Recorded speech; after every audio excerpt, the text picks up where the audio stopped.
now we will have Professor John Willinsky, who is Khosla Family Professor of Education at Stanford University, and also Professor of Publishing Studies at Simon Fraser University, where he directs the Public Knowledge Project. His books, he wrote numerous books. His books include The Empire of Words, The Reign of the OE, Learning to Divide the World, Education and Empire's End, Technologies of Knowing, and the Access Principle. The Access Principle, the case for open access to research and scholarship.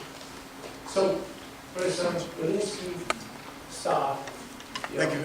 Thank you very much. It's a pleasure. Is this working? It's a pleasure to be back in Poland. The spring is gorgeous out there, and it was a lovely walk from the hotel here. And I want to, I enjoyed the walk. It was a bit of history from, forgive me, but Stalinist Poland in the Mercure Grand Hotel, through to lovely street scenes and bits of history. Now this will make it, oh yes. So, and then the lovely market scene on the way to the university was lovely. There were accordion players begging for money, unfortunately, but it was clearly a sister and brother playing in tune, beautifully in key, and it was delightful. And so I want to take a slightly different approach. You have had the long and the short of open access. You have had the wide and the open of open access, and I want to follow on, yes, Kevin's theme of being broader.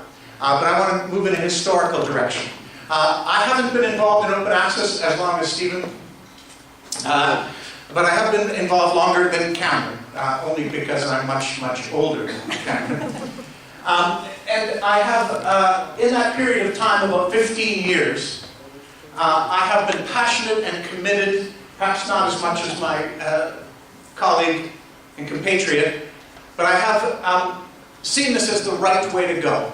And I have come to a point after 15 years of saying to myself, pausing, it took 15 years for me to pause, and say to myself, but why? Why did I expect all of the research and scholarship in the world to be freely available? What is different about this intellectual property from other intellectual property?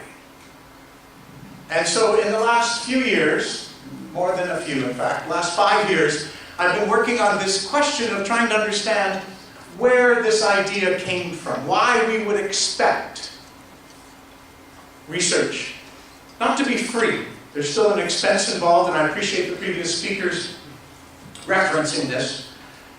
Stephen in particular was being exacting around the cost of these things.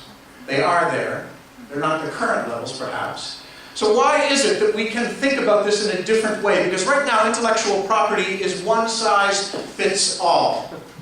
My favorite Canadian examples, I am a Canadian working in the United States, it's a pleasure and a duty, include the work of Justin Bieber. How is it that his songs, or Leonard Cohen, or Neil Young, or Joni Mitchell, we have quality in our country as well.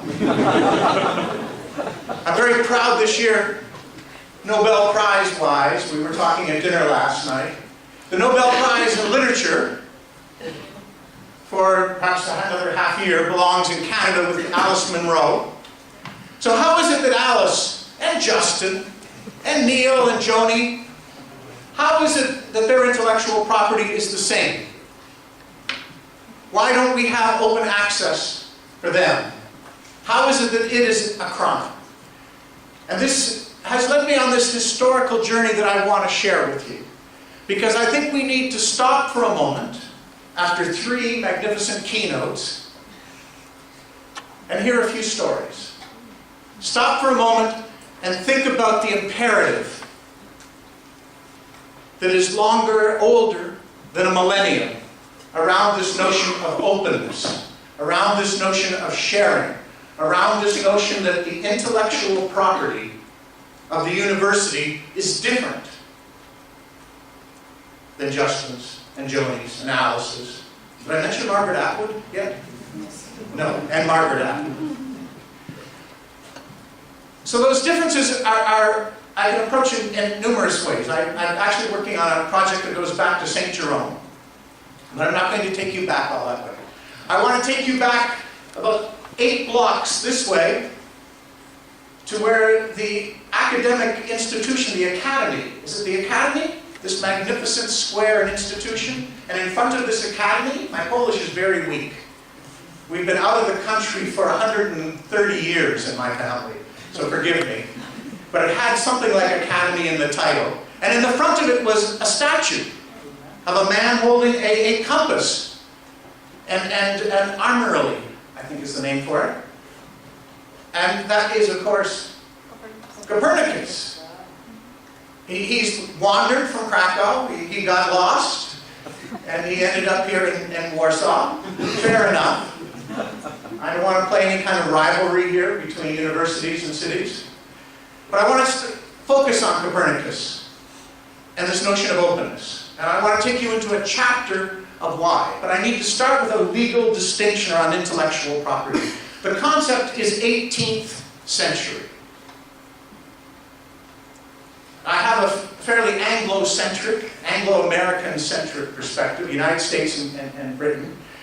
But in the 18th century, in 1710, Britain passed the Statute of Anne, which is considered to be the first copyright act. The first legal, there were patents earlier. Venice in the 15th century was patenting glass making, but those were privileges. Those weren't rights. Those were granted by the city or the crown as a gift to a craft or a guild. What I'm talking about is a right for someone who has created an intangible product, a text, a work.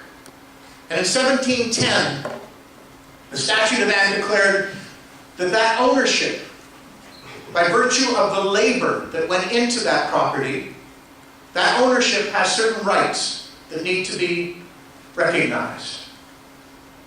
And that right of ownership, without getting into the complexities of natural law and civil law, that right of ownership was a natural law. The author composed. The author, by virtue of the very concept of authoring something, had an ownership claim. But to encourage that author, to encourage and protect that author in creating works of culture, they would have an exclusive license for 14 years to copy that work. By virtue of having composed it, they had created a public good. And this was a breakthrough in terms of legal history. But you know what that intellectual property, that copyright law was called, was entitled? An act for the encouragement of publishers to get very rich and buy Mercedes-Benz. No. No. Good. I've got some very strong students of history right here. It was not called that. And nor do I think it is. That was a cheap ploy. And forgive me, publishers. It was called an act for the encouragement of learning. So we, in the university, we involved in the production of learning are at the very center of copyright. This distinction has been lost. We need to bring it back. We're not fighting for open access in some kind of technical device or technical strategy. We're fighting for a basic principle that was at the very founding of intellectual property, for the encouragement of learning. That print piracy at the end of the 17th century and the beginning of the 18th century was such that it was felt to be to the discouragement of learning. Why would anyone write, or why would anyone print, or sell a book? Let's be fair to the publishers and the work that they put into this. if it's just going to be pirated. And so they stepped in, the legislature, the parliament in England, in Britain at that point, stepped in and created a statute that protected the intellectual property for the encouragement of learning. They did more than that. They put in provisions so that the university chancellors could call on the carpet a bookseller and say, "You're charging too much for this book." I love this idea. I want to be in the room when Springer comes to the table. And I'm very appreciative of Springer. Is among the most open of publishers, but they're still charging $125 for a hardback book. And they would be called in front of the Chancellor of the University of Oxford and said, "This is too much. Are you out of your mind? $125? I could use a Polish, I won't use the expression. Heck!" It also granted the Statute of Anne, and this is a critical distinction, and this actually was older. This was something that goes back to Thomas Bodley in the Bodleian Library, that every book that was printed, a copy had to be placed in Cambridge's library, and these were called the public libraries, not the college libraries. The public library at Cambridge and at Oxford, in Edinburgh and Glasgow, St. Andrews.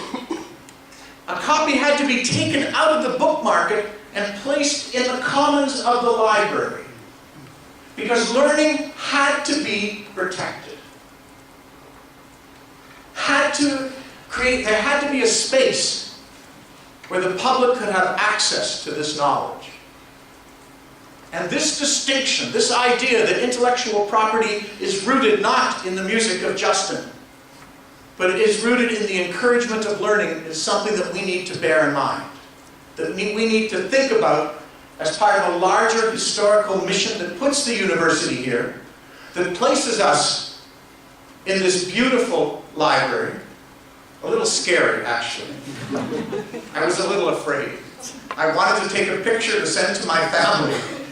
I took one step onto this glass bridge. Have you been over there? I couldn't do it. The fearless students of the University of Warsaw walked right past me into the open stacks and took advantage of the knowledge that is openly available to those who have the courage to take hold of it here. So how did this happen? How is it that when we finally arrived at intellectual property in the 18th century, that it was a given that the only way that this could pass, and believe me, they tried to pass it multiple times during the 17th century, unsuccessfully, but they got it through on the encouragement of learning. Let me give you a couple of examples of this history that we should be proud of and that we should be concerned about. Let me show you how the openness and closeness of the university is part of a historical process. And I don't want to say that open access is comparable to some of these incidents, some of these events rather, but I want to show you that we need to think about this as a particular moment in the history of the university, a moment where we're making a decision about how we're sharing the knowledge, how open this university is. I was concerned when I saw the library was not on the university campus. I was a little bit apprehensive about that. They've placed the library outside the university. But then I realized that that's brilliant. That of course the first thing we should move out of the gates, out of the walls of the university. You know those lovely brick walls? There's an old wall around the back of the university as you come down towards the library. Do you know this brick? Yes. I'm not just making this up. I wasn't hallucinating. That brick wall has been transcended by the library, and that is exactly the message we need. The library should be the public part of the university. The knowledge in this building, for those who are fearless, should be open and available. I was asked to check my coat when I came in. A little bit of confusion at the gate there. I gave them my computer. They didn't want it. I thought they were checking my bag. They weren't checking my bag. They were helping me hang up my coat. I come from a different world. So this historical period, I want to focus on a couple of incidents. This is around the 10th to the 12th, 14th century. Let's bring in Krakow. 10th to the 14th century. Gerbert is a monk. The monasteries play a very big part in this, but I don't want to dwell on that. Gerbert is a monk. He's very good in mathematics. He would have had no problem contributing to Gower's blog. He was young, and his abbot, to take care of him, took him to the very edge of Islamic Iberia, into Spain. And somehow, in that process, he picked up a few tricks with numbers. In particular, he picked up Hindu numbers, the numbers we use today. Arabic numbers, as we call them. But the Arabs had picked them up centuries before from India, from Hindu mathematics. And he brought those back and he created an abacus, which we still have images from, copies of from his students, that have these Arabic numbers for the first time. This is about the year 980. He becomes Pope. This isn't the normal procedure of taking the best mathematician among all of the Catholic monks and making them Pope.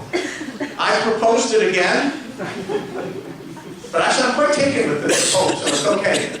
You know, his mathematics are fine by me. He sees the poor as a multitude, and good for him. This was the beginning of Islamic learning's influence on Europe. This was the opening for which Sylvester II, as he became. It's interesting, he was named after a boxer. Sylvester Stallone. No, okay. Rocky. Okay. Young audience, good. Sylvester II picked up these Arabic numbers and he was demonized for it. It was felt that he had made a pact with the devil, and that these numbers were somehow mystical, and that you didn't dare recite them or write them. But that was the beginning.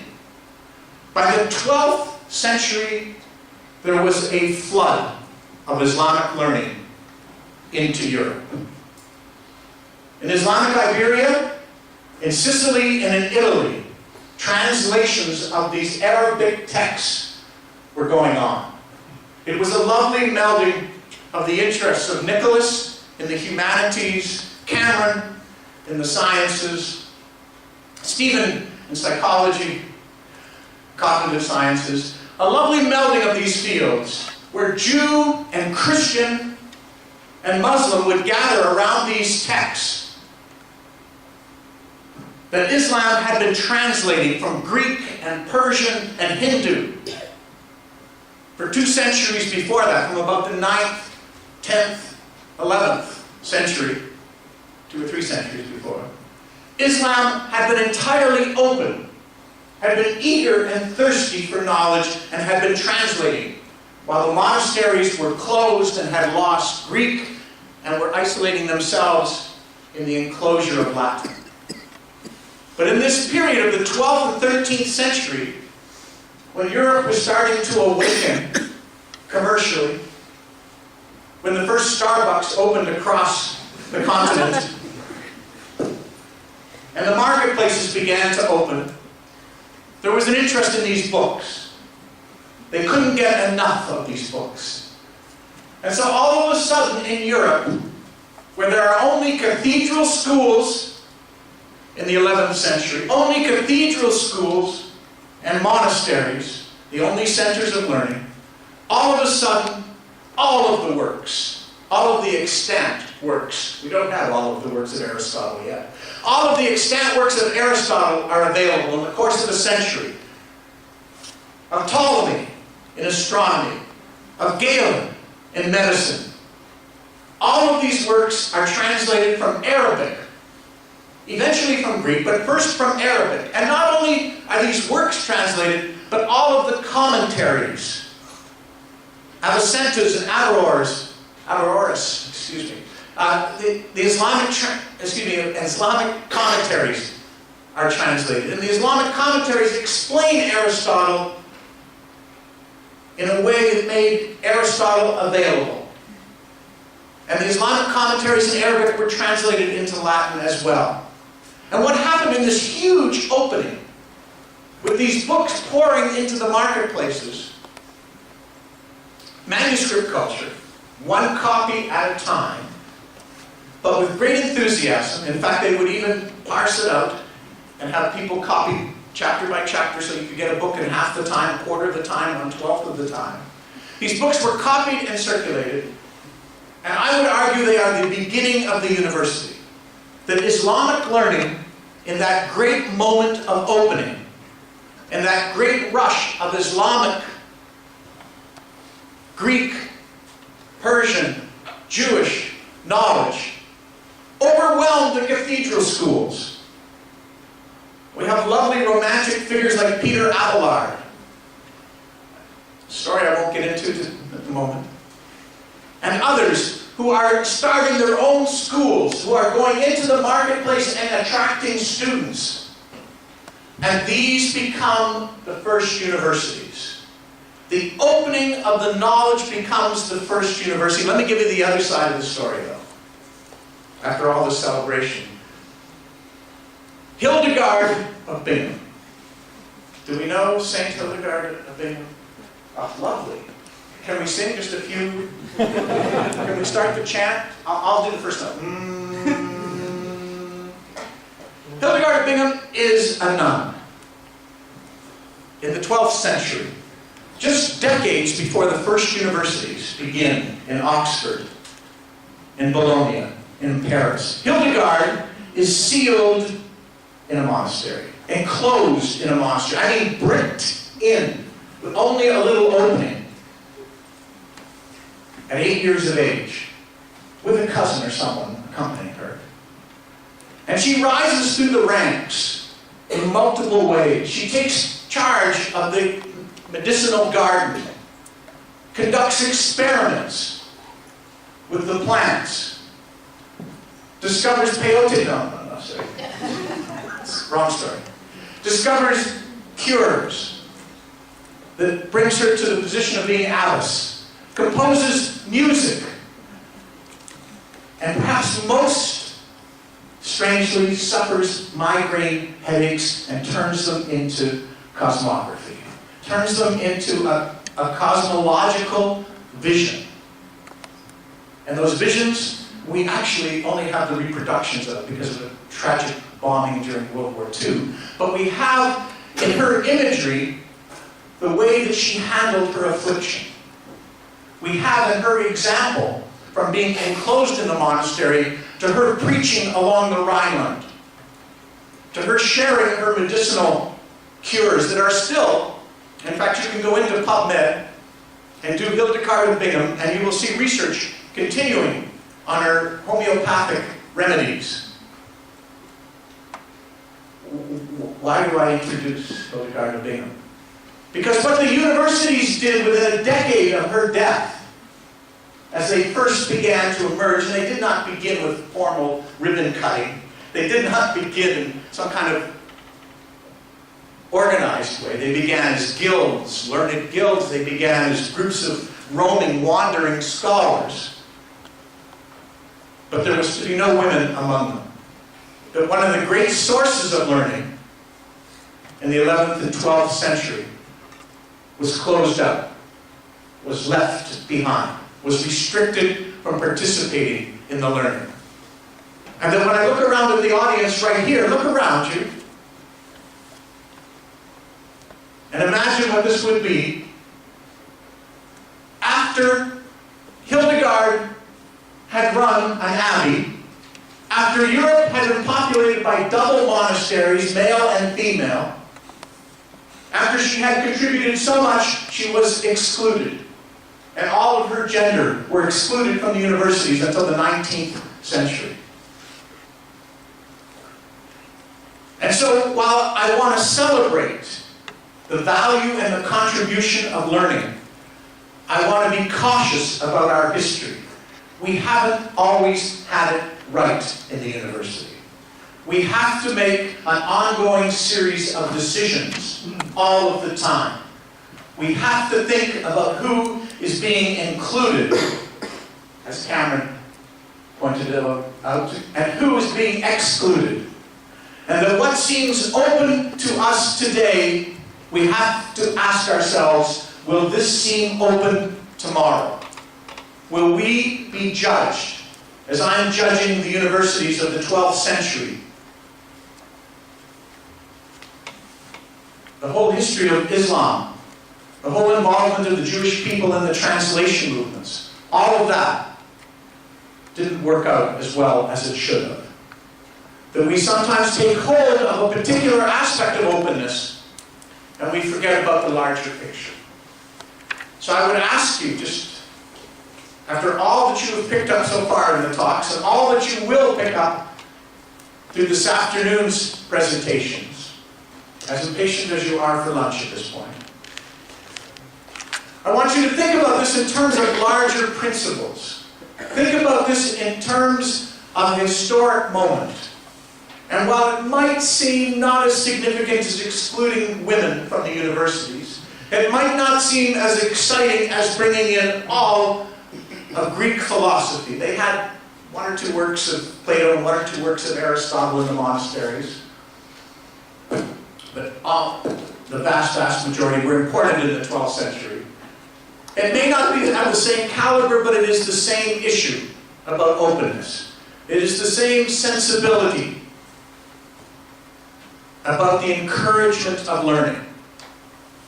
And so when we think about intellectual property, and we think about the rights and responsibilities of that property, we need to think about it on this historical scale.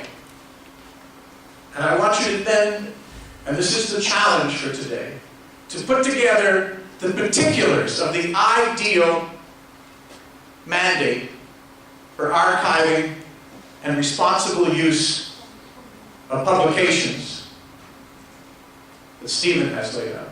To think about the expanse of Nicholas's concerns about the humanities and availability of data. And Cameron's interest in a public, not just an opening, but a public quality to science. And see yourselves as part of a historical process. It's a lot to do in one day. But just take it in at this point, and then go forth and be fruitful, and please multiply. Thank you.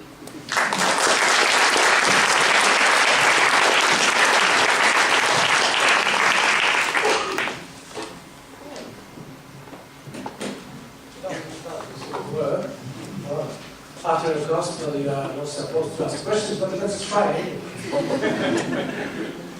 So,